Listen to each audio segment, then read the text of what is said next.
Now I'm going to show you how to wind a string on your bobbin. How to wind a thread on your bobbin, that's your bottom thread. You need to catch the string from wherever it's possible. Usually it's this place. Go back to the hook, and this time instead of going under this plastic hook, I want you to go to this kind of button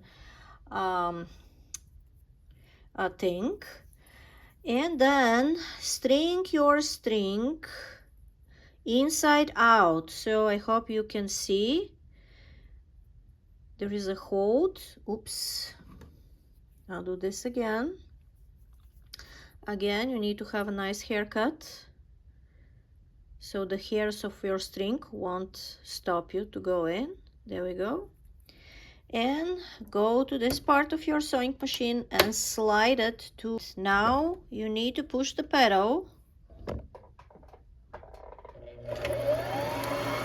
Signs tied up, and I want to tell you something important.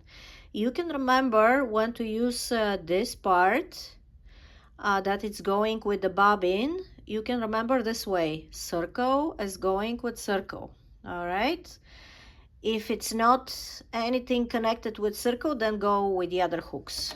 All right, let's wind the string.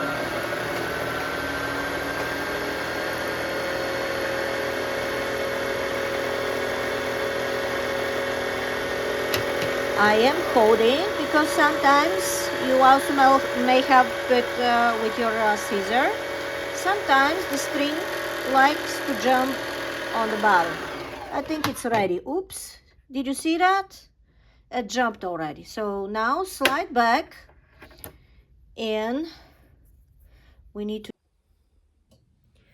If you want to learn more about how to maintenance your sewing machine, it's very easy. Then subscribe for my channel.